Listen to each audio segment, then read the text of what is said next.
The R.A.D. podcast is intended for a mature audience. Listener discretion is advised. You know what they call a quarter pounder with cheese in Paris?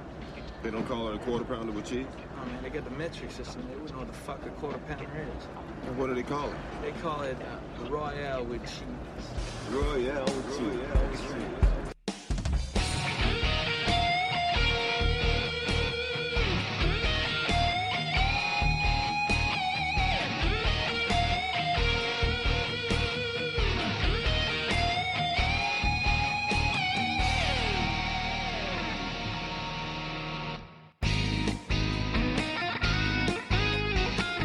Hi and welcome to this, the return of R.A.D, Random Ass Discussion. I am your host, The Guy, formerly known as The Hat Guy. It doesn't have the same ring to it. I need to come up with a new gimmick. You have one? I do have one, The Guy. Okay. No, your TFG. Oh, yes, TFG. TFG. Depending on how much you like me on, it's either The Fucking Guy or The Fat Guy. Take your pick. You can't be the fat guy because Al's the fat guy. This is true. And well, he's the fat man. He is the fat man. So I'm going to have to be the fucking guy, aren't I? Yeah. I'm going to have to be the fucking guy. Until someone comes up with something better, I'm the fucking guy. There you go. I can't give myself a gimmick. That'd be just like, a bit egotistical, I would say. Someone else has to come up with it. Even when I was the hat guy, someone else came up with that. So I'll put a note into creative. Yes, send it in. Put it in the suggestions box. But yes, the other voice you could hear today, because it's the return show, episode 51, because we are continuing this shit. It's a familiar voice. It's a lost one himself, Adam Cox. How are we doing? Yes, are we all right, Bunko? Audio gold. Yeah, I'm all right. Yeah, delivering audio gold. Absolutely. Rogar the Paladin. Yeah.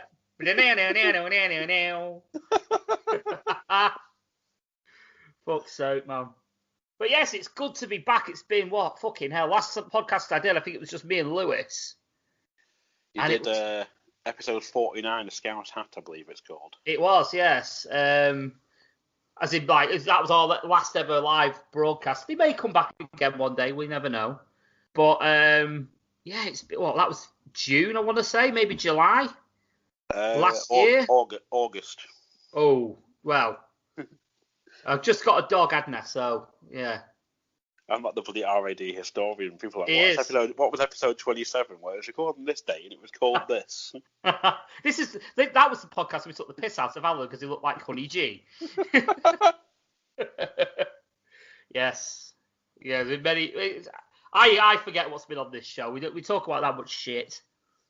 So, I can't. It's been that long as well since we've actually done a podcast of this form over Skype, sort of just shooting the shit. It's in a way, kind of actually. I tell a lie because we did the Christmas special, which, to be honest with you, it's a bit more formed, isn't it? There's a bit more structure to it because obviously we schedule ourselves to do the crap sack. Well, and then there's structure and fuckery to it. It's a mishmash clusterfuck. That just sounds like the podcast in general, if I'm brutally honest. But yeah, it's nice. It's nice to exercise the larynx again for everyone to hear. Under a new home. Under a new home, yes, indeed. If you're on our old feed and you clearly won't be wondering where the fuck is this podcast because they've not done one for God knows how long. They're probably unsubscribed and everything. But if you're still on our media, you'll know about this already if you already listen to this podcast. But it'll be on our social media on Facebook and Twitter and all that jazz. And no doubt it'll be all over Lost Start, which, funny enough, is our new home. It is indeed. It is R.A.D's new home. We are now part of Lost Start Productions, which is obviously we got the R.A.D. You've got Lost Start of Podcasting and Lost Start of Wrestling, all under the same sort of stable. Plus more to come. More to come, yeah. More to come. We just need another. We need another podcast. We come to the four horsemen of podcasting. It needs to happen. It needs to happen. Mind you, it is Blackpool. We could potentially be the 4 horsewomen, or is that controversial? Oh, you're assuming gender there. Exactly. You know, this is R.A.D. We give no fucks. So yeah, future of the podcast going forward, it is funny enough, the first topic I've got written down, because we do have topics for this time. Yeah, we've not really discussed what the future is going to be in the podcast. It's probably going to be more the same, just in a different location. A bit like an expat abroad, really. We'll see what Brexit does with that. Exactly, yeah. Go with a no deal, end up with no fucking rights whatsoever. Get booted out of the country. Go, hang on a minute, you don't apply for a British passport. You could live in the sea. Or worse. Oh shit. Let's not go there, Jesus Christ. Literally, let's not go through there. I get hives every time I have to go through there. Well, my brother had an idea for a horror film at one point, where you get stranded in Cleveland. Oh god, Escape from Cleveland. I think we had this discussion, haven't we? It's like Escape from New York. Possibly, yeah. But you had this idea of like, I don't know if it's gonna be like the world's end, but you end up getting drunk or something, and you end up in Cleveland and you can't leave. As like the Silent Hill movie. Pretty much. Jesus Christ. Who would be Pyramid Head? Probably him. Who's the MP down that way? It's not Paul Maynard, is it? Oh. Or is it the Labour lassie? I can't remember her name. I have no idea. One of them. There you go. That can be them. Fuck it. Or whoever's mayor of Cleveland. Fuck it. If there's a mayor of Cleveland. I have no idea. I don't think there is, because it's not really a town, is it? Exactly. This is my point. It's a random stopping spot between Blackpool and Fleetwood. It's got one street with shops on it. Oh, sorry, did have shops on it.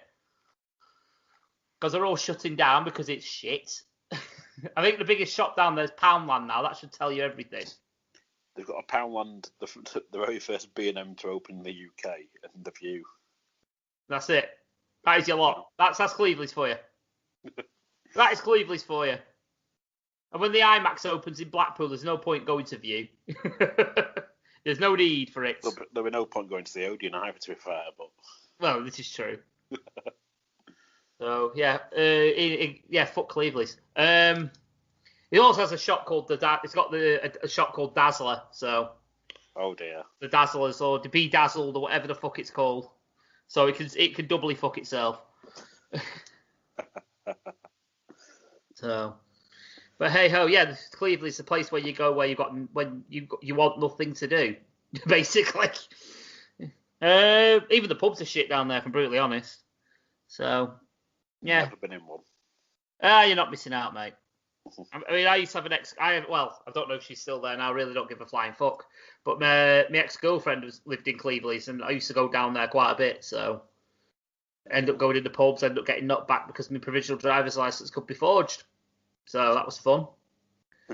Yeah, when I rang up to complain, they said that they would accept a red driver's license, which is obviously the full driver's license. To which point I turned around and said, right, well, I'll go on my computer and change the colour of the background. I didn't get a response. Yeah, it's times like that when you find out if you've got a sense of humour or not. Absolutely. Yeah, she wasn't a fan. Yeah, she weren't happy about that. I probably was maybe the reason potentially why, everyone got the license. It's black. No, that's not my ID. Why? Because you could have printed it off, different colour. Oh, no. I'm a cunt like that though. But hey ho. So yeah, it's been a while. Yeah, go on. I was going to say, as you were saying with the future of the pod going forward. Oh, go on then, mate. No, you were saying something about it. Oh right, yeah, we're going to be the same old. We're going to have the same team.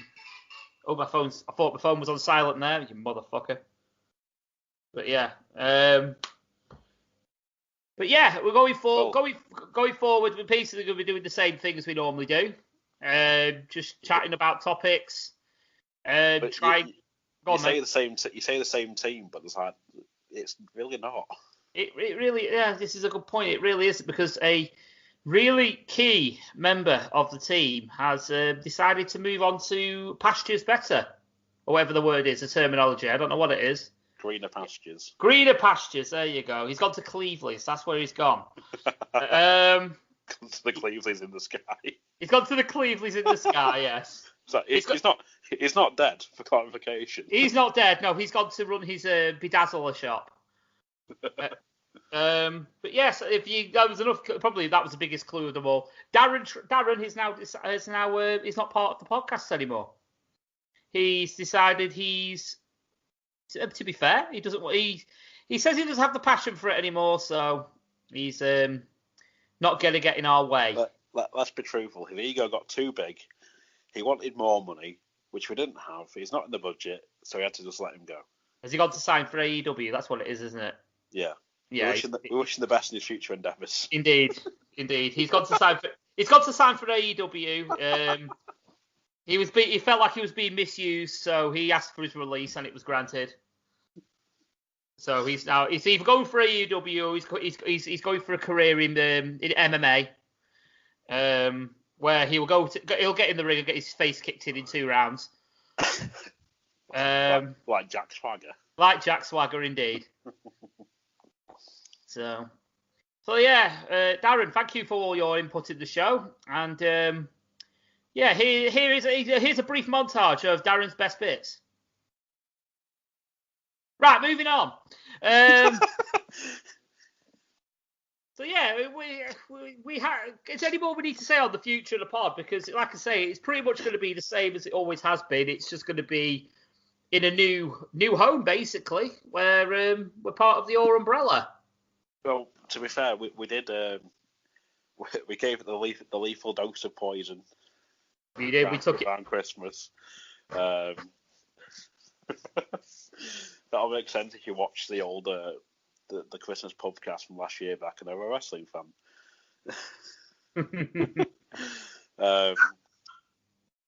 Yeah, it'll be. Just 1 minute. Just 1 minute. I think someone's at the door. What is it?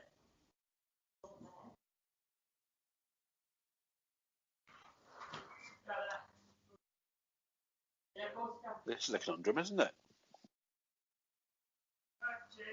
Answer the door on a podcast.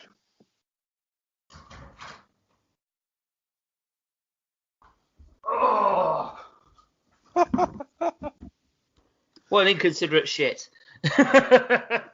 This does happen when you record during the day, to be fair. It does, yes. We just had a delivery. You can keep that in if you want. But yeah, I just had to run away from the podcast to take a parcel for the 2 doors down. So, wasn't even for me. That's a shit, though. Yeah, that's a shit. Inconsiderate bastards. Oh, dear. How dare they order something? Exactly. Not be in for it as well. How dare they have a working life? You know. So, just for the record, we are recording this at 10:30 in the morning, so we should be full of beans, unlike we normally are. I've not long woke up, so I need coffee. Yeah, I've just had a coffee just literally before recording, so I'm buzzing. But yeah, any more future of the podcast? We were talking about that. Yeah, going forward, like I say, minus Darren, we are going to be the same team. You know, and love Coxy, myself, Alan, Lewis, and anyone else really. Basically, like maybe Bunkle, perhaps. May jump in from time to time if he feels up to it. So it's an open invite there.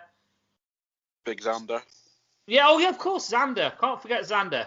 Yeah, he'll be on the show as and when. So we got to have a bit of Scottish flavour. You know, wouldn't be the same without him. So yes, we'll bring Xander on board again. So yeah, there's still 5 of us. So plenty of people to go round. Obviously, you're going to get the mixed match of people coming in and out, so it should be fun. It'll be, like I say, it makes the show fresh. You don't know what you're expecting every week, so yeah, it should be fun. Like the old show was. Just the same, just like I say, different home. We've moved house essentially. So, but yeah, but we're going to be, like I say, we're going to be doing food tests still, like we do on Lost Art. Really, just I tend to do more vile shit on this one. So we tend to specialise in malt drinks, which, funny enough, I've not come across many since I stopped fucking recording. They must have stopped. Right, do you know what? They're not doing R.A.D. podcasts anymore for a while. Let's stop delivering them. As soon as this goes out, they'll start fucking filling pound stretcher up with malt drinks again. I've not even seen any new ones about. I haven't. You've probably tried them all.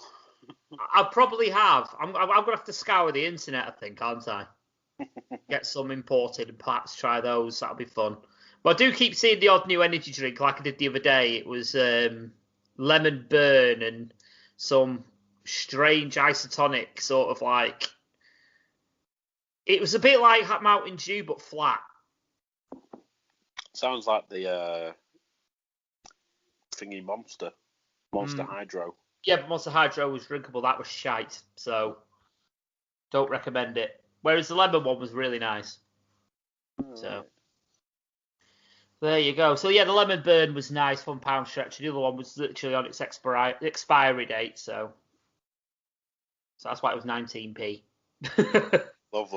Lovely indeed. But yeah, I've got to try it for research purposes, even though we weren't doing a podcast at the time. So it's all good.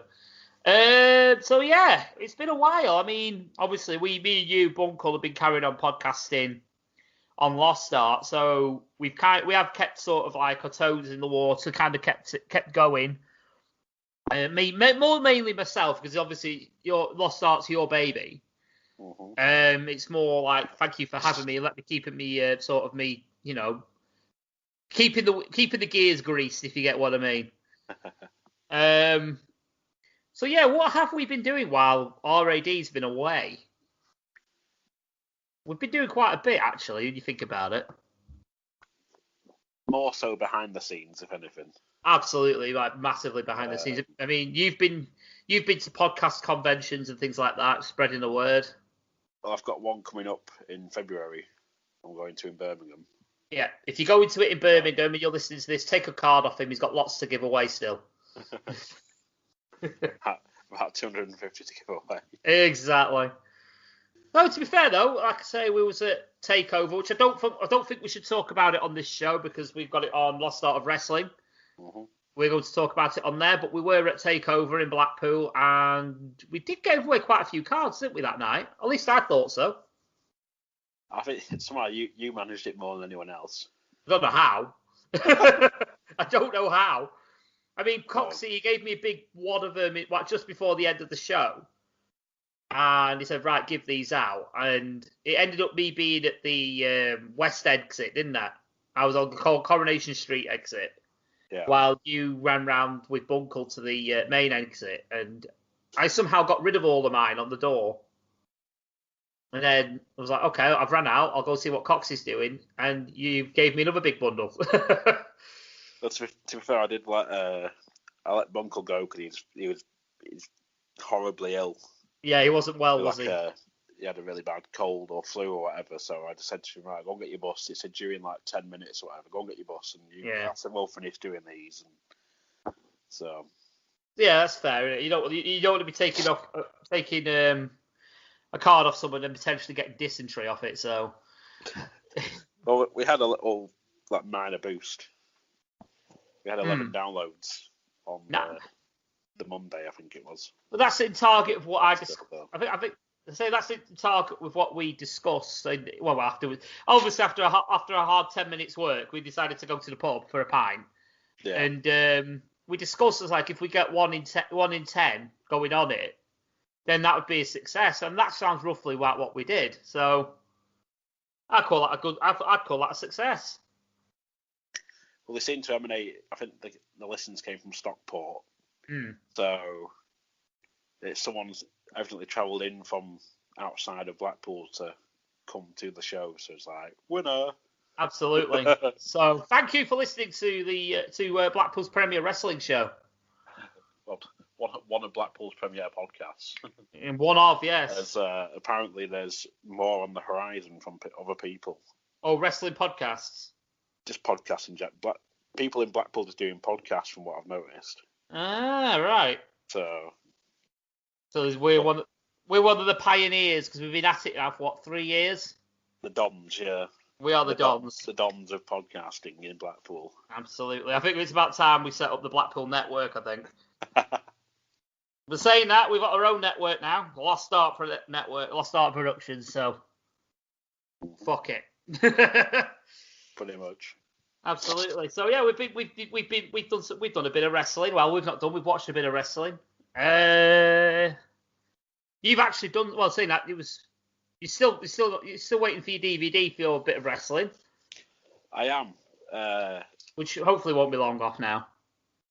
Hopefully, just because my original plan was I wanted to watch it, be able to watch it back, watch the show back, watch my match back, go, oh, that was shit awful, or whatever, and then be able to actually do a pod about it, like I did White Collar Wrestling with my brother, who did it. Yes, I remember. Yeah, we was there. Yeah. So I was hoping to do that sooner, but it's going to be a little while.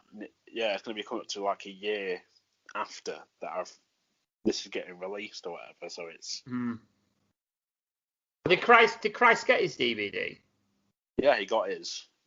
He got his like they came out the Christmas after his. Oh, so it was quite soon, only a couple of months, wasn't it? Yeah.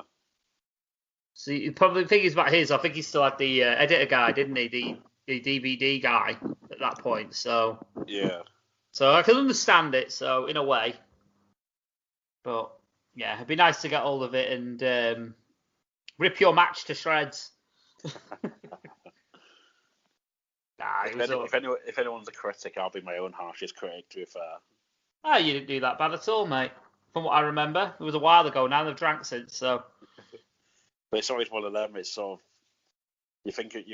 I sort of think back on what I do. It's like, I could have done this better. I could have done this better. It's like, but it was what it was. End of the day, you did more than what most do, and actually got your ass in the ring, mate. So. Yeah, true.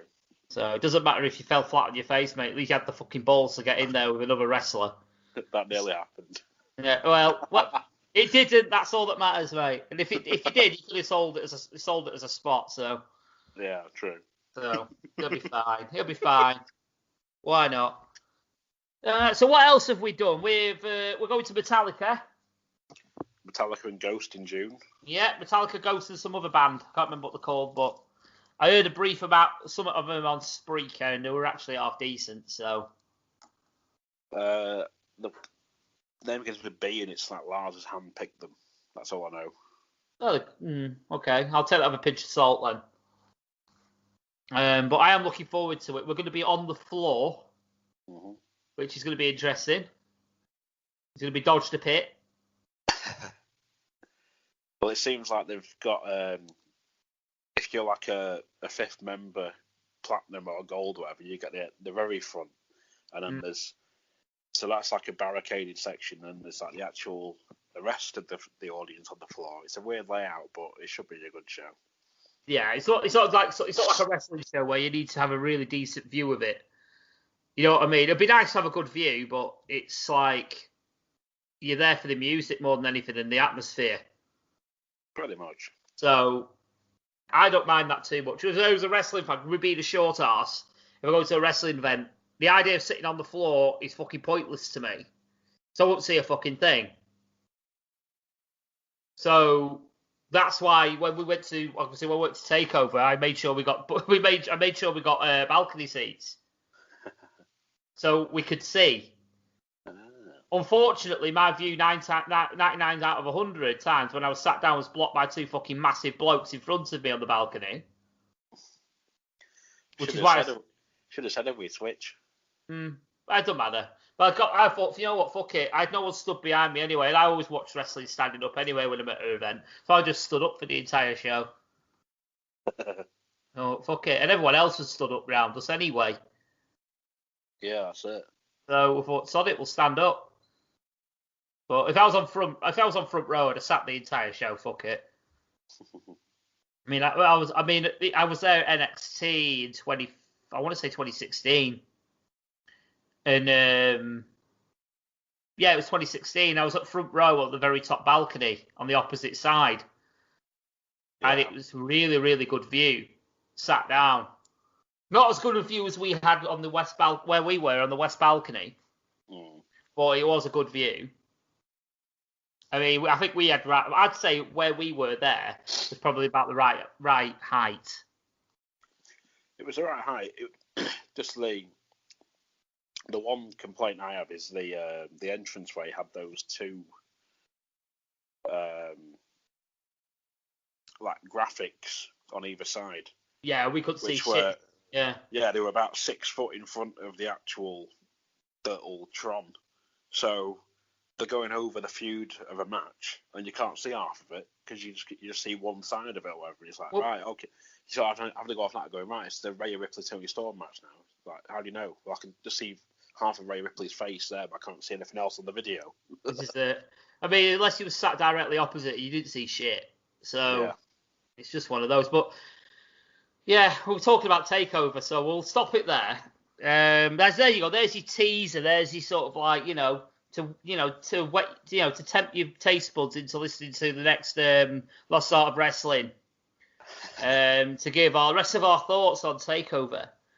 And I'm trying to think if we've done anything else while we've been away. I don't think there's really been much else other than that, thinking about it.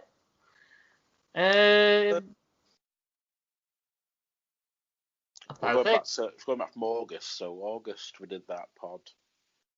September, nothing really happened. October, it was October half term. Season finished, which we didn't talk about because we didn't do an episode. No.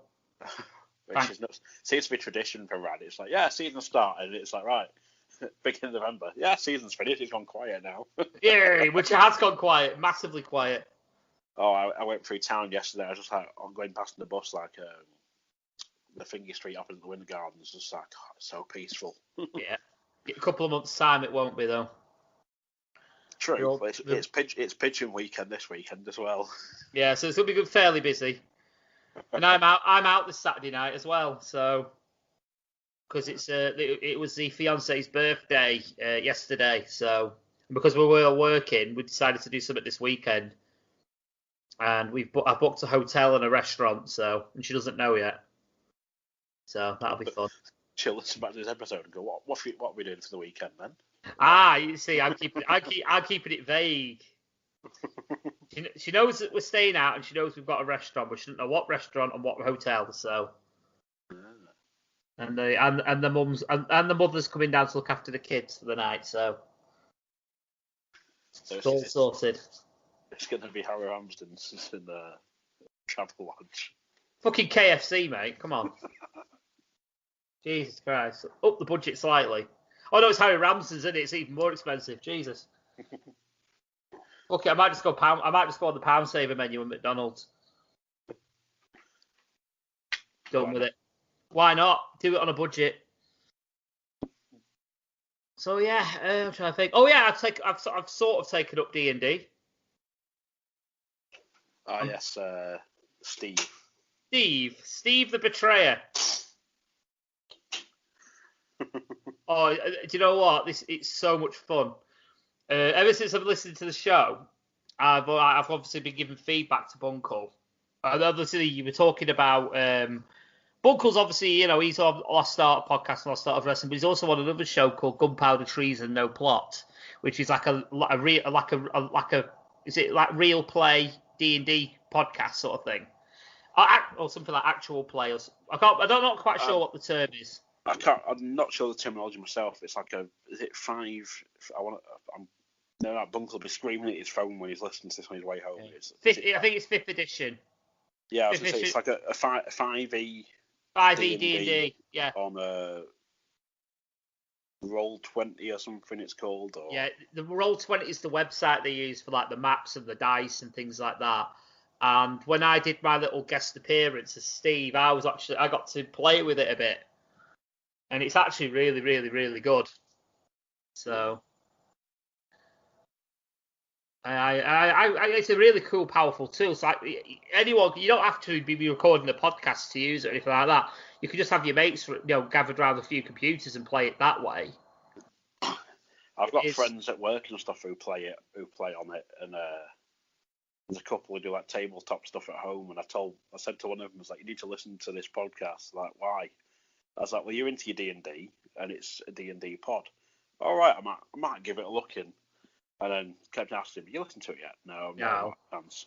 I said, why? He's like, get it listened to. Well, what I'm going to do is I'm going to download them all in one go and just listen to them. And I've got a day off and I'm free. And I came in like the week after. He's like, listen to it. Like, listen to what? He's like, the show, all of it. I'm up to date.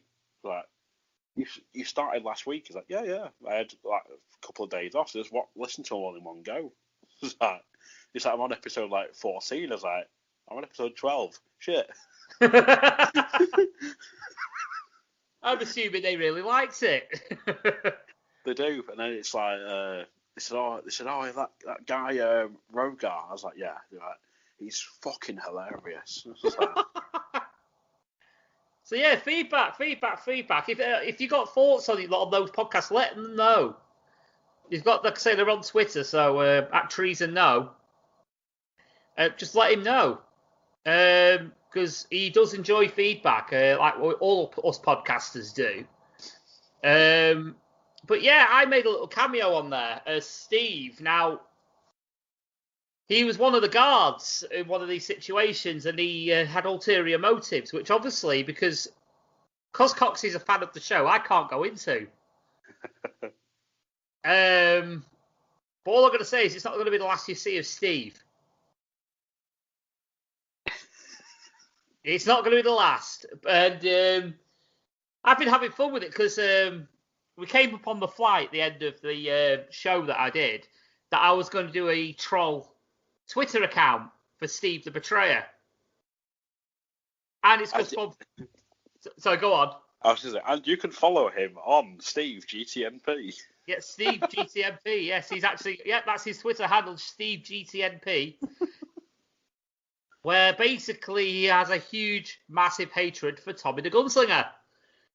Because, Tommy did something to him while he was on his mission. And he's, let's say Steve is rather pissy about it. So he wants to get his own back. So there's lots of back and forth on Twitter, which is fun. It's Matt who plays Tommy said to me on Twitter, it's like it's turned into fucking wrestling promos. To be fair, Bunkle did no favours, like from it's going full promo on someone. Yes, like, he did in the show. He did. He went on full promo and then just got fucking bitch slapped, I think. Was it against the one of them little, like, it was like a little troll thing, wasn't it, in a cave? I believe so, yeah. And he won and won it, and he got fucking bitch slapped. But I'd like to see for when Steve makes a return, I'd love to see something like a portal opens or something. All you hear is like Steve Blackman's old heel music. And then just suddenly you just put that Steve appears through a portal. Or I might just do the Team America thing where he just, the portal just opens, he just jumps out on Tommy and just goes, surprise, cockface! Smack him in the nuts. Exactly.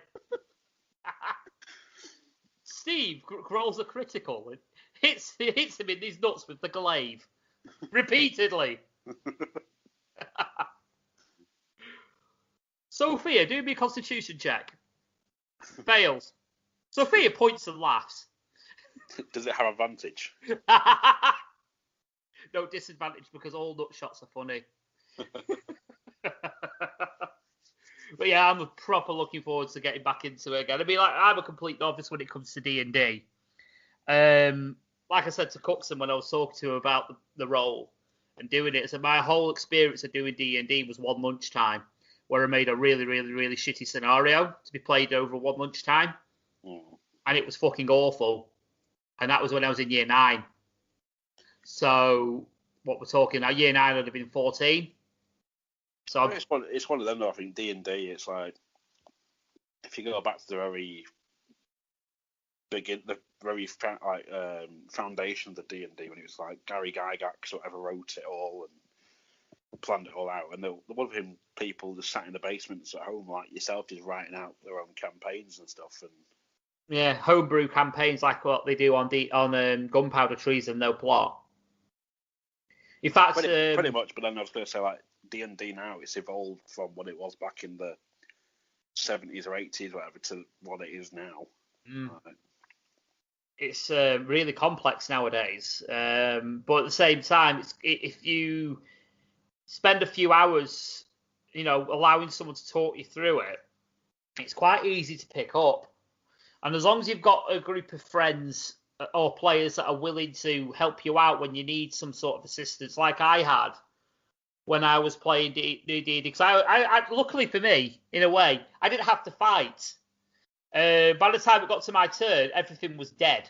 So, but I was getting ready to fight, and obviously having to do persuasion checks and, well, I think I did an investigation. I did an athletics and things like that.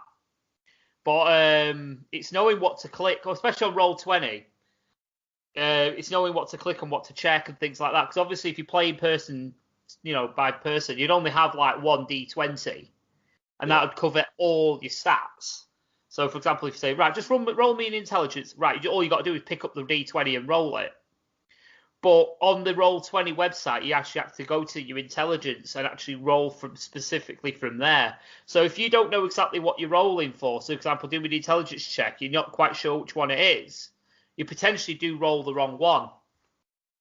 So obviously at that point, obviously you can hear me on air if you listen back asking, is it this one, is it that one? And I did actually accidentally press the wrong thing once, but it didn't matter because I got the same result anyway.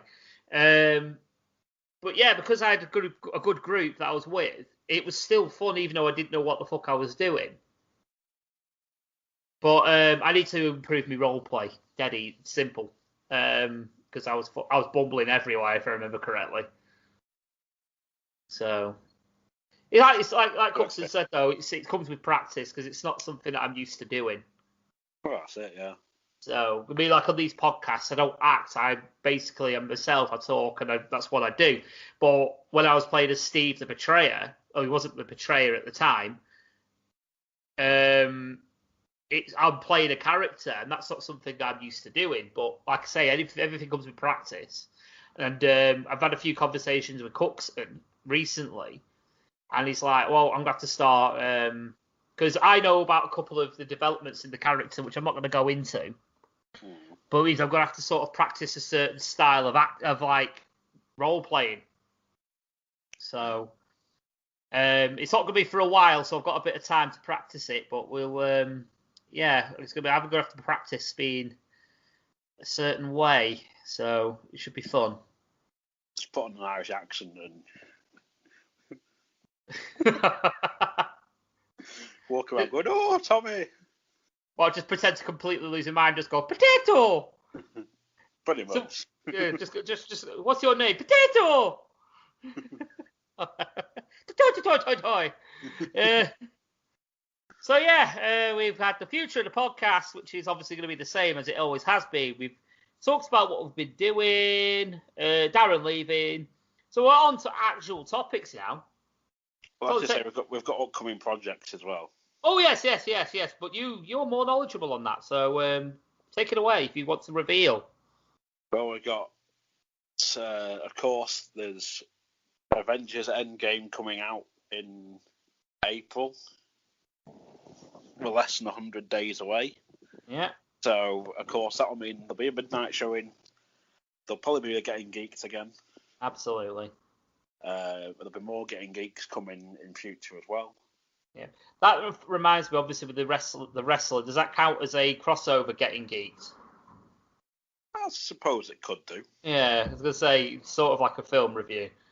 So, I've not watched it since, but I intend to. Funnily enough, I watched it. It was, I think, 10 years ago to the day. That I watched it, so because it came out in cinema January 2009. Because I think they were trying to get it out in time for like the Oscars and that. I didn't get an Oscar nomination, unfortunately, but I did get Golden Globe nominations. All right. But I just remember it was like I was off work one day and just like, we're getting the wrestler. I was like, wait, what? Like, yeah, we've like they're getting the wrestler. It's actually we're getting it in the cinema for like 2 weeks. I was like, yes. So I went and watched it on like a Sunday. And it's like, how was it? I was like, it was so good. Well, it was good. I mean, I missed out on watching it on the big screen because I'll be brutally honest with you, I wasn't even fucking aware of it. Obviously they promoted it on WWE. Was it 2009? And I only started watching the wrestling a year later. So, well, I was aware of wrestling, you know what I mean, but I never started watching it religiously until I started until I moved to Longridge and Sky Sports was readily available. So that's when I started watching it. You'll watch Beyond the Mat soon, and then it'll all make sense to you. Yeah, I do need to watch Beyond the Mat. I've not seen that, and I do intend to do so. So it's a really good documentary. Yeah, I'm gonna get it. I'll find it somehow. I don't know how I'll find it, but I'll find it. I believe it's on YouTube somewhere, but I have got it on DVD. I'll figure it out. That reminds me, I've still got your Ashen's Quest for the Game Child. I need to give you that back. I was wondering if I'd give it to you or not, and I couldn't find it. I was like, Paul must have it. Yeah, I've got it. I've got it. I'll give it you back next time I see you. So yeah. Well, as well, we've got when we eventually get around to doing it, we've got the Phoenix cast. Absolutely. We've got the NXT UK Takeover review coming. Very, very soon. We'll have to get that pretty much polished off pretty rapid, I'd say. And for March, of course, it's the road to WrestleMania. Yeah, which will mean the traditional predictions podcast and predictions competition. Predictions podcast, predictions competition, and of course we've got 4 weeks. Well, there's 5 weeks to build this time, but we'll throw the predictions in as 1 week of that. Absolutely. But of course, if you've not heard if you're into Lost Art Wrestling, just skip past this part. But if you're not and you're into wrestling and you haven't checked us out, we'll be covering The Streak.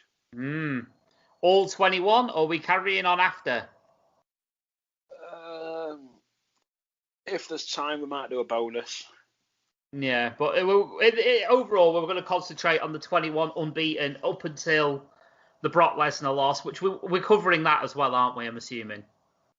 I think we'll have to. We'd have to, because it's the end. It's the culmination, isn't it? So. Yeah. So yeah, we'll cover that. So 22 matches. I've already started making notes as of last night. I haven't. Well, it was the first match is only just over 4 minutes, and the second match is just over 6 minutes. This is the thing about Undertaker matches. Until later on, they're not really that long. Well, this is the thing. So it's like we're gonna do it in a way. Is like week 1 will be will be 1 to 5. Week 2 will be 6 to 10. Week 3 will be 11 to 14 or 15 or whatever. And then week 4 will be 16 to 21. Yeah, and then if we've got time, a bonus episode to cover the rest of the ones that he's done since. Yeah. So that's not a bad shout. Yeah, I'm down with that. You've got all the other stuff happening over WrestleMania weekend as well. Though. There's Joey's on a spring break. There's Josh Barnett's Bloodsport.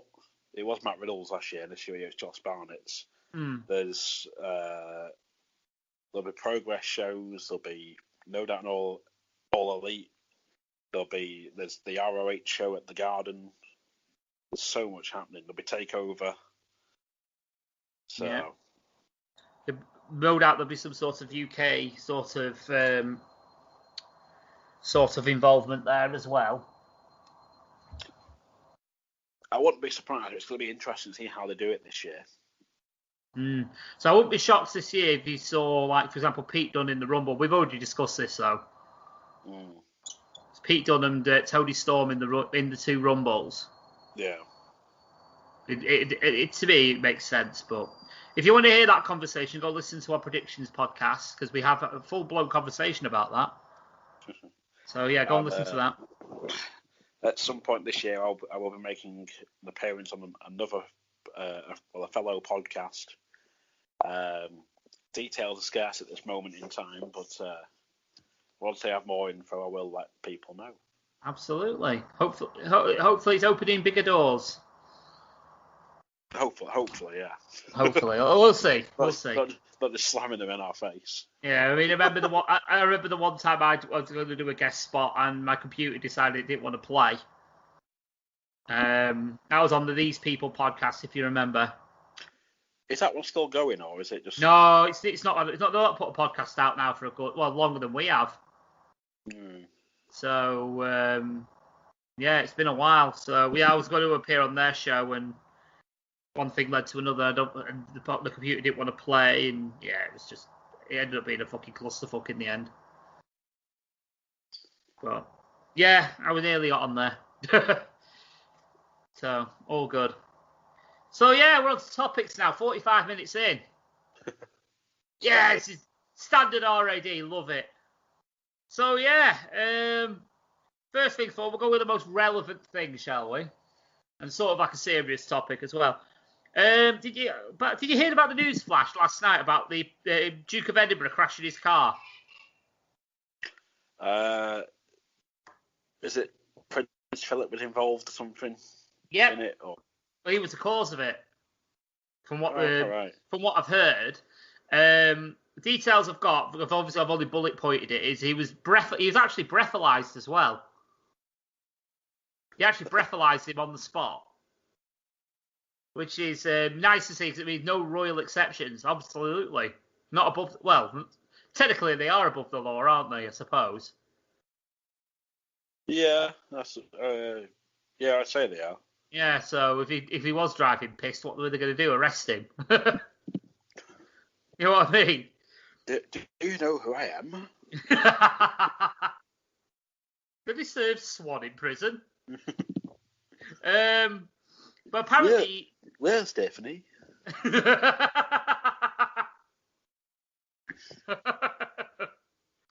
yeah, apparently he was dazzled by the sunshine. Yeah, he managed to roll the fucking Range Rover. Oh dear. He crashed into a Kia Carens and then rolled his fucking Range Rover over. But it begs the question. Bearing in mind, he's insistent on driving his own cars. He likes doing it, but he's 97 years old. Now, the question I pose is, how old is too old to drive? 97. Well, clearly, yeah. I mean, he's not that far off 98. So he's at the back end of 97 as well. Now, I still do work in geriatric care. So I've seen my fair share of old people. And I've seen the fair share of able-bodied old people as well. My personal opinion on this is, I would say 97's getting on towards the back end of being too old. But if you're physically able to do it, I don't see why not. And what I mean by that is, in my opinion, as soon as you hit retirement age, I think you should be regularly retested. I've seen that debate come up before, like once you hit 70 or whatever, or something, you should be like, you should have to retest every 2 years. Yeah. Well, I'd say about 2 years is about spot on. I know with certain medical conditions you have to have an eye test again every 2 years to make sure your eyesight's still decent enough to drive. Like if you're diabetic or something, isn't it? Yeah. So, but it is that thing of like, if someone feels able-bodied enough to, then you can't really stop them. But it's always that thing they say is like, it's how you act on the day of your test can be the difference maker. But the problem with that is yes, you act that way on your test, but who's to say you can't act that way while you're out on the road on your own? So you can't stop people driving at that age unless, obviously, they fail a test. That's the only legal way you could get around about doing it, because it's against people's human rights to take that sort of choice away from people. That's essentially what human rights is the ability to make choices. You can choose where you live, you can choose what you eat, you can choose what you do, all as long as it's under the legal, under the legal and moral thing. Taking someone's right to drive a car away is against their human rights, unless you've got something called a dolls on them, deprivation of liberty or something like that,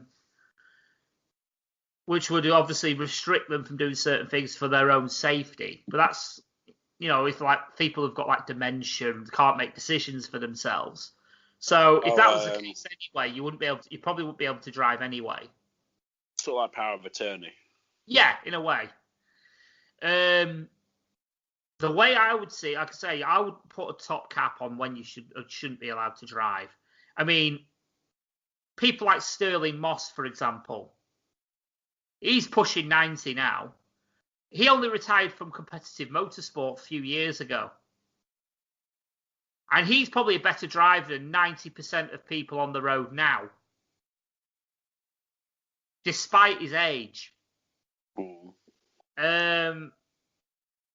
Yet you get teenagers, flying around and being complete fucking idiots. Yeah. But it's what I mean. If you're able-bodied and you've got the capacity to do it, and your vision's not, even with glasses, if your vision is able so that you can see adequately, I don't see why you can't be allowed to drive. But you have to take a test every 2 years to prove that ability.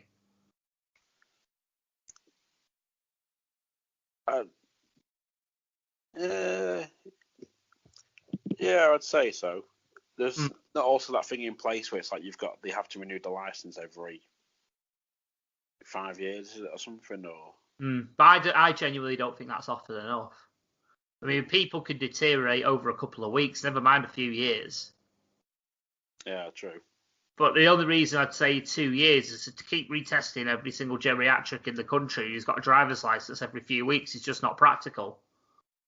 Of course, is it? Yeah. So, because then you obviously, if you're retesting people, then you've got to test people that are actually new to driving and have passed the test. So there's a lack of resources there as well. You've got to think about. Which also, just thinking about it then slightly, there's a conundrum that comes up because if you think about the retirement age is constantly going up. This is it. I think it's 71. Right. It's 71 for us now, I think. So I say, but that's like by the time either of us hit 65, it's like we might still be working, or we might. It's like you're gonna tell someone they can't work because they can't drive. If they do a driving job or whatever, like, oh, you're gonna have to quit this job, or like gonna have to leave this job and get another one because you can't drive.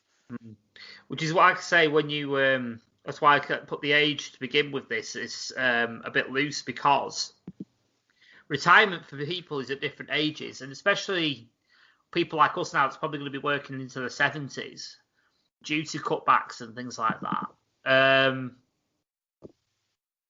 If you took away people's ability to drive, I know this is sound like I'm sort of contradicting what I say. Some people's careers are finished at that respect, because if you take away their ability to drive, they can't work. But at the same time, also, if you're testing them in a driving job, I would assume you're being tested all the time anyway, especially your vision and your reactions. That would be a sort of like a safety sort of thing anyway, like a risk assessment sort of thing. Yeah. So that would be a regular thing anyway. So I don't think that, thinking about that wouldn't be an issue. I think as you get older, though, obviously your reactions drop. I mean, even my reactions now, I do tend to think I've got quite good reactions when it comes to stuff, but my reactions now are nowhere near what they were 10 years ago. No way. And the problem with age is you get duller when it comes to reactions. Your wisdom gets better, but your reactions and things like that is duller. Yeah. Your ability to react to situations dulls. So, yeah, I don't know. It's a bit of it, like I say, I wouldn't put an age on what is too old to drive and what have you. I would literally say it's your physical sort of conditioning. And your basic general health, that will stop you. And the only way you can do that, to test that all in one go, is to put them on a test and just do a simple test. I'm not saying a full driving test like you would, like, for example, when you were passing your driver's license, but just a test thorough enough to test people's senses and reaction times in a practical situation. Because it's no good giving them an eye test and then doing sort of like a sort of reaction test in like a, you know, clinical environment. Get them in a car and put them under a situation. Tell them to do an emergency stop, for example. Yeah. Make it practical to the situation they're in, and you can make a more accurate assessment. Well, that's it, yeah. That's what it should be at the end of the day. Things like, if it's anything, they should just see the manoeuvres again. Well, yeah, this is it. I mean, this is it. It's more about what you forget about doing as well, and what bad habits you pick up and things like that as well. Because don't forget, the older you are, the more fucking stubborn you get. Because you're like, why do you tell me what to do? I'm old enough. I've done this, that, and the other for how many years? I know what I'm doing. Don't tell me what I'm doing wrong. It's like people not checking the mirrors, thinking they don't need to, for example, because they've been doing it for that minute long, and it's never happened to them. Yeah, exactly. Next thing you know, oh, I've been dazzled by sunlight, but I've not checked my mirrors. Oh, look, there's a Kia Carens there. Oh, I flipped my car. I'm sorry, but not for 1 second am I believe that the Duke of Edinburgh was dazzled by sunlight and hit a fucking car. No, it was lack of due care and attention is what that was. So, mate, yes, Duke of Edinburgh should, I think, in this situation, if, for example, you had an accident and it was potentially that person's fault as well as a 2-year testing period, I would say every time they have an incident, they get retested before they're allowed back on the road. Just to prove that they are competent and it was an accident. It was just maybe a lapse in concentration as opposed to their ability to drive a car. Yeah, as it should be. Yeah, and also insurance. I think their insurance premium should also be a little bit dearer as well for that reason. Personally, yeah, but it would also encourage them to not drive, and it would encourage them to actually use something that the taxpayer pays for, and their fucking bus passes. This is true, yeah. So, at that age, what do you need a car for? It's one of them. Sometimes there is sometimes they don't want to go out in a thingy. They don't want to make that walk to the bus stop or stand in the cold, isn't it? So there is that. I mean, and going back to what I said before, it's taking their freedom away in a way. Then they don't want to fork out for a taxi. So. There is that, but the amount of journeys a lot of old people tend to make at that age, because they're not commuting to work every day, especially at 97 years of age. You know, he's got people that take him over. He's got people he can just say, right, you drive me somewhere. Yeah. He doesn't need to be driving at that age. People that don't have that, they're probably not going to be at his age. They're not going to be at that healthy to drive because they don't have the same health care that he does.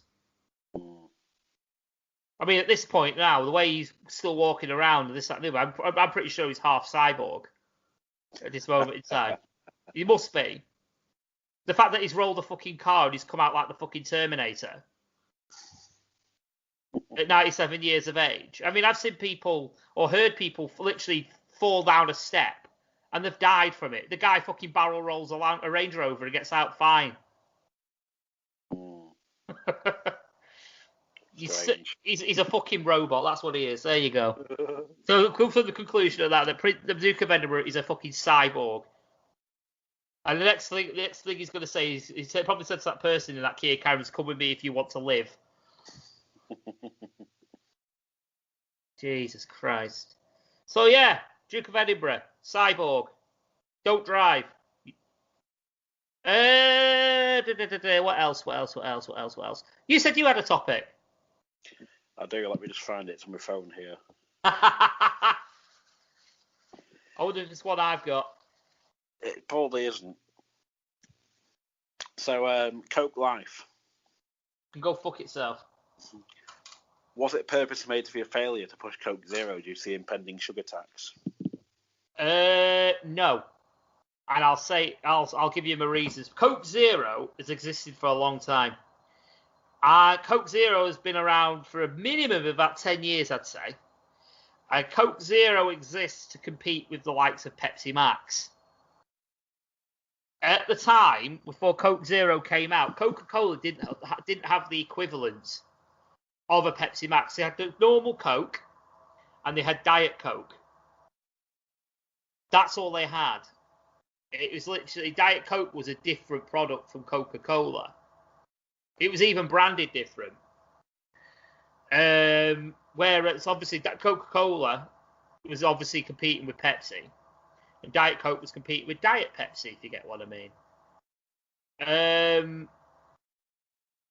Coke Zero is a direct result of Pepsi Max, even though it was a bit of a delayed reaction. A bit like the Duke of Edinburgh, if I'm brutally honest.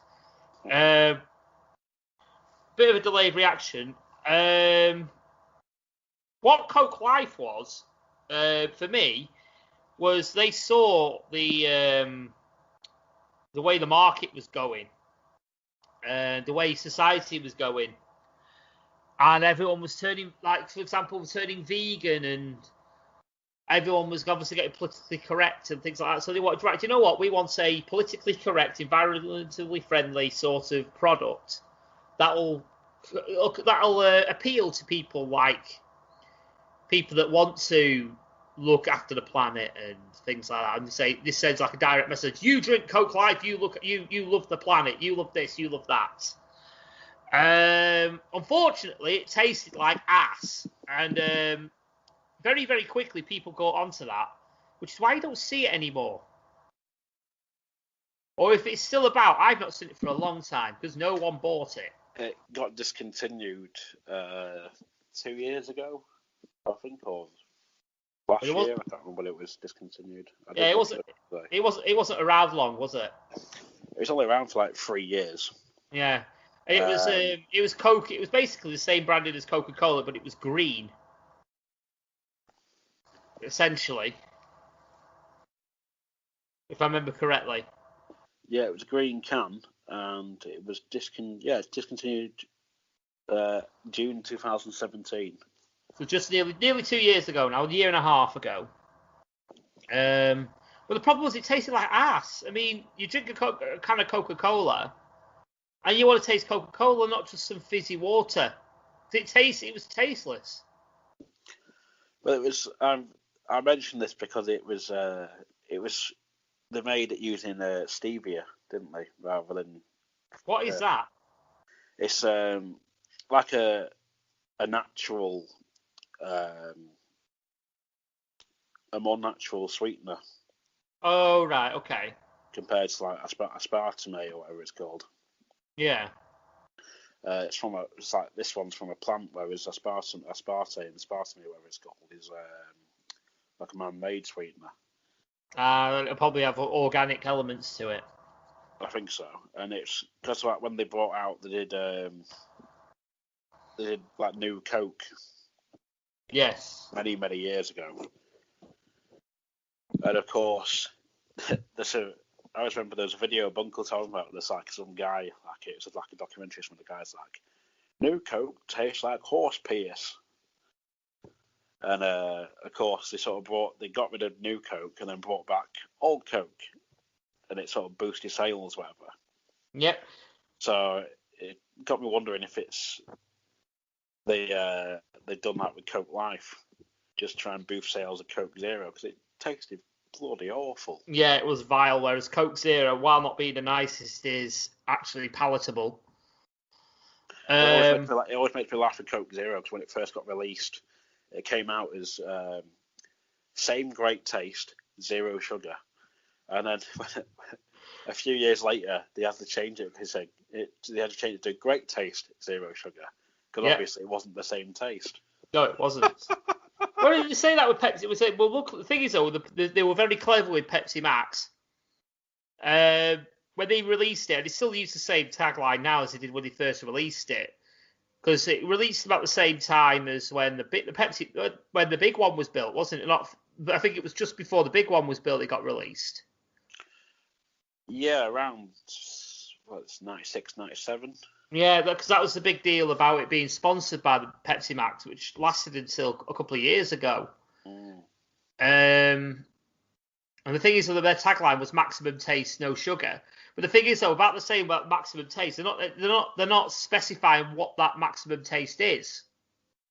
So the fact that it does taste slightly different from the actual normal product, they can get away with it because the tagline isn't specific enough. Whereas, obviously, Coca-Cola saying it's the same taste. No, you're a fucking liar. So, well played, Pepsi. And I've always been a Pepsi man anyway, so I've always preferred Pepsi. I lean more towards Coke nowadays. Yeah. Like I'll have Pepsi Max if it's there or whatever, because more restaurants now stuff if they do Pepsi like KFC and that, you ask them for Pepsi, it's like, oh, we got Pepsi Max or Diet Pepsi, is that all right? Yeah, because they're charging more for full fat now. Yeah. I think it's. I would say the McDonald's across from me, they have Coke and they do serve normal Coke, but it's 20p dearer for a large than a large Coke Zero. Yeah, I think it's the same for medium. It's like it's just that I think it's 20p. Same with like you got like Nando's, Coke Zero, Fanta, Sprite. They're all like 270 or something. If you want normal Coke, it's 290. Well, I don't mind that. I mean, 20p to me is not a lot. If I want to, I regularly drink sugar-free like fizzy drinks anyway. I mean, we do have them in the house. The kids have them sometimes. They don't have them all the time. They tend to have like isotonic drinks, like a cordial and things like that. Yeah. But when they do have fizzy pop, it's always the sugar-free stuff. So, like for example, at the minute we've got lemonade in and we've got cherry cola in, but it's the Aldi version and they're all sugar-free. Yeah, no added sugar or whatever. Oh yeah, well they say 0 sugar on them, so it's all good. And if you remember, we did all them pop tests a while back on Lost Art when you had it here, and I'd say 50% of those had no sugar in. Yeah. And you'd not know. So I'm fine with the, 0 sugar, but because I have 0 sugar all the time, I don't mind paying 20p every so often to get a full fat, It's like the premium sort of like, if you want the premium quality, you pay a little bit extra. For me, it's how it's intended to be. How it's the nicest version of it. They put the sugar in it for that reason. Well, for me, it's like that thing of like, if I have a Jack Daniels, I want a Jack Daniels and Coke. Yeah. But then if I have like a Jim Beam, I can have a Jim Beam and Pepsi. Or there's different spirits go with different mixers, don't they? Yeah, you see, but I'm not fussy when it comes to what goes in my Coke, in with the whiskey. Because I've had Jack Daniels and Aldi Coke before, and that was all right. I know. How dare you? I know, but I've had it, and it was all right, and it was nice. It's like when I say to people when I have Southern Comfort, I mix it with Coke. And people look at me funny, like, well, it's supposed to be with lemonade. It's like, no, I have it with Coke. Yeah, some people have it with Coke, some people have it with lemonade. Yeah, but most people are like, you dirty bastard, it's supposed to be with lemonade. I'm like, well, no. I remember a friend of mine from years ago, he was in Walkabout, of all places. And I saw him have it, and was like, oh, okay, I'll try that. And I've had it ever since. Yeah. But then obviously I tell other people, so what did they have it with? Lemonade. What? Yeah, they have it with lemonade. I was like, oh, I have it with Coke. And they look at me like the fucking one of the Invasion of the Body Snatchers when I say that. So, yes, it's one of them. Mrs. has pink gin and lemonade. But I smell it and it smells of fucking sulphura. Yeah, I have that problem. So I can't stomach gin anyway. But it's one of them. So yeah, Coke Life sucks dick. It's awful. I'm glad it's gone. I hope it never comes back. I'd rather lick a leaf after it's been used to wipe somebody's arse than drink Coke Life. It's just a shame we never got Crystal Pepsi back in the UK when it made a comeback. It kind of did in the US, didn't it? Yeah, LA Beast, the YouTuber, went on like a massive campaign. Like, we need to bring back Crystal Pepsi and all this sort of thing. It came out and everyone was trying it. It was like, yeah, it just tastes like Sprite. Mm. So. And it died of death.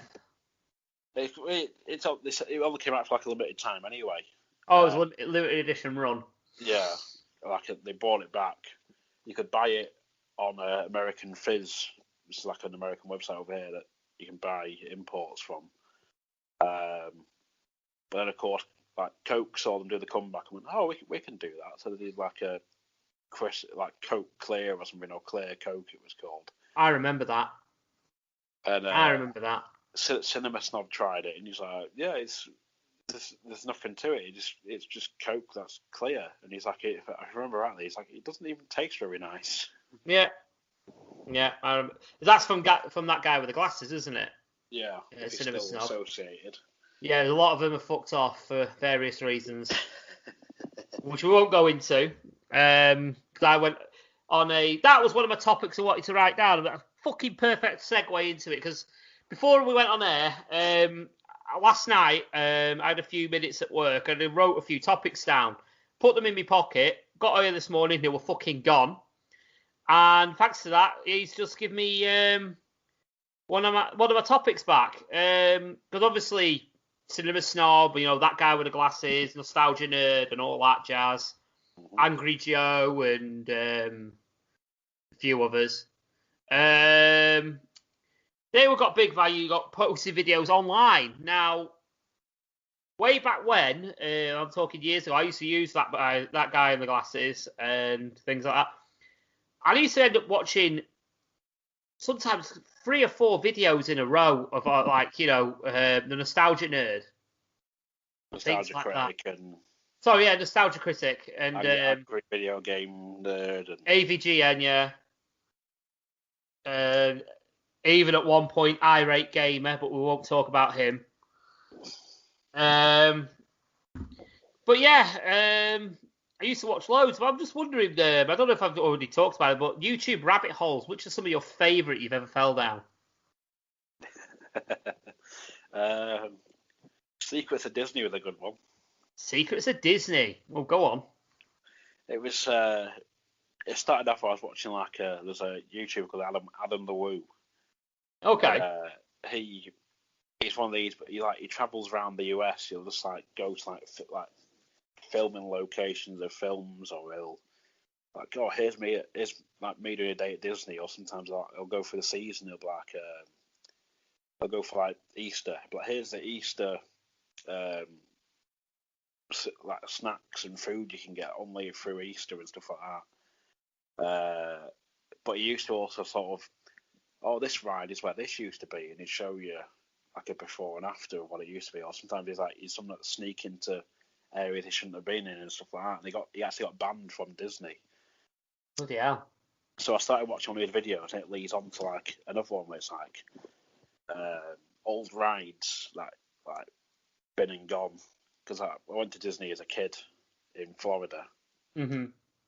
And so watching these old videos, and it's Secrets of Disney, and you find out you can find out the hidden Mickeys and all this sort of thing. And I sat there one time, just one more video, and it's you can learn about Discovery Cove, where you look at the old water park they had, which has just been sort of left to grow over. So I go, just one more video, and it's 4 a.m. Yeah, that happens to me a lot. One of the ones I remember mostly was from last year when I was ended up watching AES scenarios. Don't ask me why I got into them. It's just literally text and voices and different scenarios. It's just one of them. But yeah, I got listening to those and watching them and what have you. I don't know what it was. I thought it's sort of like audio horror in a way. It was really, really like unnerving, especially if you're in a dark room and that's literally all you can see. Which is better for me because I can take my glasses off and I can't see shit. So, but another one that I got into recently was remember I was on conversation with you guys and I said my phone's going crazy for some reason. I sent a link to you guys from YouTube. I ended up accidentally falling into a Titanic simulation. Oh yeah, I remember. Yeah, I ended up skimming through it and what have you. And then I started there was linked videos and things like that from that. So I ended up going from that to that to that. I ended up watching fucking simulations of ships sinking. For no reason whatsoever. I was like, why am I watching this? But I'm strangely entertained by this. But why? Why? Good question. Yeah, I was like, why am I watching this? It was strangely fascinating. So I ended up watching that, and I was sat there for a good couple of hours, and I realised at the time, I was like, fuck's sake, all I do is watch ships get wet. Well, another one I had was I was watching Area 51 videos of people going to Area 51 and stuff. Oh, okay. Getting deeper and deeper into the whole of people getting to the signs and stuff, and people being turned away and all that sort of shit. Yeah. Yeah, it was another one where it's what's one more video? And it's like, shit, it's 5 a.m. Yeah. The sun coming up and I need to go to bed. Yeah, I've got work in the morning. Sorry, it is morning. Got work later. Look, I always it always seems to fall when I'm actually off work. You see, I don't. It's not too bad on that front, but. Yeah, I tend to. It doesn't really matter when it is. It happens. Another one was one of them ones that you sent me. It was it that Alex Hunter or whatever his name is? And he was doing reactions to metal videos. Alex Hefner or something like that. Yeah, possibly. I can't remember. Oh, yeah, it was a guy into hip hop or something, wasn't he? He's like, I'm gonna let's watch Slipknot, Left Behind or whatever, and let's watch Slayer Raining Blood. Yeah, fucking Repentless as well. He did. You just saw his eyes come out of his skull. Yeah, that was good. Yeah, but yeah, I don't know. He's kind of slowed down on doing the reaction because I did sub him, and I ended up watching about 19, 20 videos in a row. Jesus. Of just watching him react to these music videos and things like that, and some of them were really good. So, yeah, there was that as well. There's a few others I fell into trying to get into. It's Gran Turismo as well. I got into sort of watching Gran Turismo videos, getting hints and tips and things like that. It's just one more video, just one more video, just one more video, and you just can't help yourself. I do that with Let's Play sometimes. Yeah, I've done that. Speed running as well. If you go on to the one I tend to watch, they do 2 events every year. Games Done Quick. They've just recently done one actually. It was on. If you catch it, you can actually catch it on Twitch while they're doing it. It's a week-long, 24-hour gaming marathon.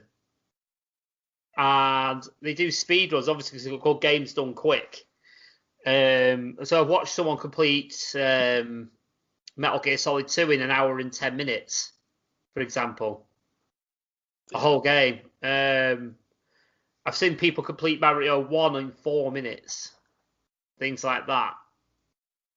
Every single star in Super Mario 64 in just over 1 hour and a half. Things like that. I think I sent you a link to somebody doing a speed run. Yeah, Mario 64. Mario 64 in 1 hour and something one-handed.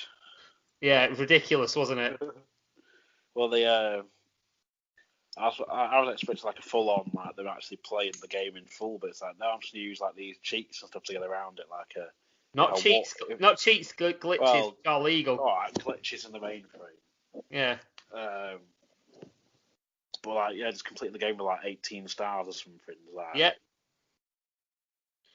Yeah, it's like a world record's like less than 10 minutes to complete the game. No. It's ridiculous. But some of the skills that you see, like people showing, it's like, wow, how have you actually learned to do that? It's like, you know.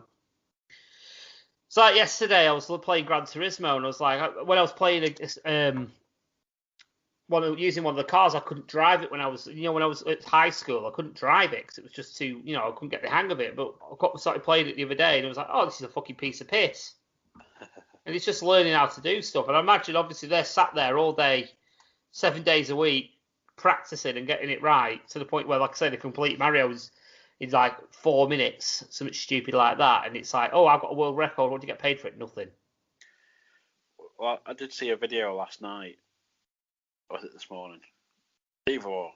Of a guy, they had like the big Mortal Kombat 11 reveal. Oh, yes. In London. And there was one of the guys, like one of Japan's #1 like professional video gamer or something like professional fighting game video gamer or something. Is it Daigo or something like that? I couldn't tell you his name. But he took on another guy. Like, I don't know what game it was. It was some weird Japanese fighting game or something. And he's playing it. He can't see the screen. He's literally going off what he can hear. And he still beat the guy like 2 or 3 times in a row. Yeah. Yeah. I can believe it, mate. I used to, you'll know the fella called Kenny. Yeah. He's like a massive Street Fighter player, and he was at one time the best Blanca player in Europe. And I used to get lessons off him playing how to play shotgun characters and things like that in Street Fighter. So I got half decent at one point. So mega rusty now. Mega rusty. I used to be actually quite formidable on Street Fighter 4 at one point. Oh yeah, no more. I'll stick to me racing games, and maybe SmackDown 2. Which leads me on to my next topic when we're talking about gaming and stuff like that, is PlayStation Classic. Now, you were umming and ahhing about getting one. Yeah. Are you still umming and ahhing? Currently, yeah. Just because I want to get some more use out of my mini SNES before I commit to a mini PlayStation. Do you still use your SNES then? Yeah, it's still there. I've still got it plugged in and that. It's just finding the time because it's like it's up in my bedroom, but it's out of the way because it's like I can bring it down here, but then where I sit, the wire on the control wouldn't reach. Yeah, I have that problem with mine. So I have to sort of sit closer to the TV like a bloody kid. When I'm sat on the floor, I was sat on the other. But that's part of the nostalgia, man. Go to stand up and it's like get back and go or something. That's what it is about. That's what nostalgia is about, mate. It's experiencing what he did as a youth with all the pain of an adult. So yeah, I might get a PlayStation at some point because they're only £50 or whatever. Yeah, they've dropped in price. They've plummeted. I've noticed like CEX is still trying to sell them for like 60 or 85 or something. Yeah, pre-owned as well. Like, no, you're fucking having a laugh, mate. And I've seen a lot of people selling them back, and I'm just like here, like, no, I'll keep mine. I'll keep mine because I've got mine modded. Mine's modded. It's one of them. I just wanted to. I've always wanted to like go through SmackDown 2, just put season mode on, skip it to year 5, and then just go make a brew or go to town or whatever, come back and it's on like year 3. I'm like, shit. Yeah. So yeah, but the thing is, I've got mine modded, but obviously you can technically then download games off the internet and put them on the USB stick, which goes in the front of your PlayStation. There's supposed to be a massive update, by the way, coming up soon for the software I use, but I'm just waiting for it. But if it ain't broke, don't fix either. Because what I'm using apparently is a beta at the minute, but it works perfectly, as you guys have seen. They've seen footage of SmackDown 2 and Gran Turismo 2 and Gran Turismo 1 working absolutely flawlessly.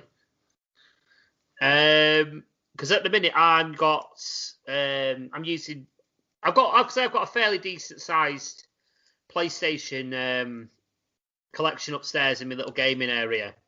And what I've done, I've managed to rip the ISOs off the discs using image burn on the computer, and then just literally transferring it over. And then there's a specific set of files that you need for them to get them to run on the PlayStation, which are easy enough to get. It takes you literally 2 seconds to do. It's just having the knowledge of where to put them, what format you've got to put them in. And it took me a good 3 or 4 days to figure out how to do it. And now I've got it running perfectly. It's a doddle. Now, at the minute, I can only get single disc games working on it because I've not sussed 100% how to do multi-disc games on it yet. But there is an easy way of doing it, and I just need to figure out how. So stuff like Metal Gear and... Yeah. You got Metal Gear on there, haven't you? Metal Gear's on there already, yeah, and that's a multi-disc game.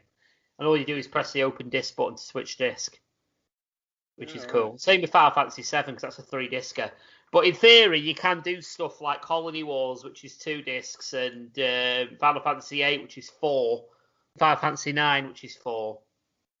You can do that just exactly the same way. It's just there's a certain format that you got to do. And I haven't quite sussed it yet. But there is tutorials on the internet which make it simple. And it's just a variant of what you do for the single disc. So it shouldn't be. If I can get the single discs working, sure as anything, I'll be able to get the multi-discs working. And again, it's games that I already own. So the fact that I can rip them and put them on is actually 100% legal. Because they're classed as backups, and there's nothing saying you can't back them up. So it's just one of those. So yeah, my thoughts on the classic is fuck the haters, get one. Especially if you live in the PAL area, because if the games that are on board on the machine are PAL games, and they'll play exactly how you remember them. A lot of the hate that I've seen is from American podcasters and American reviewers that are bitching and whining because half the games are in the PAL region and not run as a quicker frame rate as they have in the NTSC versions. Which is fine for us because we have it in the PAL region and it runs exactly how we remember it. Right. So that argument's null and void. Now, when it comes to performance on the emulator, I've had one crash, I think, the entire time I've had it. One crash. Bearing in mind I'm running my own games on there. Yeah. So I'd say that's pretty good. So I've had more crashes on my PlayStation 4 than that. So this is the problem though when it comes to using a hard drive, isn't it? Yes. Like if I'm waiting for the day a console comes out that has a solid state rather than hard disk. Yeah. Because it's all bloody flash memory, isn't it? So. Well, this is it. So yeah, I had one. Like I say, I had a small error on it once, and that's about it. That's all I've ever had. So yeah. I can't whinge, can't complain. So I'd recommend, especially at £50 for 20 PS1 games, fucking well worth it. Yeah. Absolutely well worth it. And the machine's cute as fuck. So. And it feels, like I said, the pad is exactly the same as it felt back in the day. Lighter. Just a little bit lighter, yeah. I'm just trying to think of games that I'd want to go back and play, and the other one that currently stands out that comes to mind is, I told you about before, called Road Trip Vacation 2012. Yeah, it's getting it legally though. I've still got a copy of it somewhere. Oh, if you've got a copy of it, then you can legally have it. The disc itself is like knackered beyond buggery because I used to play it so much. Yeah, but the thing is though, because you own a copy of it, I think you can download a copy of it free. Which is because you've got an original copy of it, it doesn't class as piracy. Because if I look for it on eBay now, you can get a pre-owned copy for £10.25. That's not bad actually. Or you can get just the disc for £6.99. Okay. So, yeah, like SmackDown 2, I'd love to go back and play. Which I'm planning on doing very, very soon. What else? I can't remember what she was playing PlayStation 1. I used to play mostly racing games, but what I remember is mostly racing games I used to play. I mean, I'm a bit heartbroken because I've got one of my favourite racing games on the PlayStation was World Touring Cars, and it doesn't work on the emulator. So I'm hoping this update will make it work. I don't know, and I can't seem to get Wipeout 2097 to work either.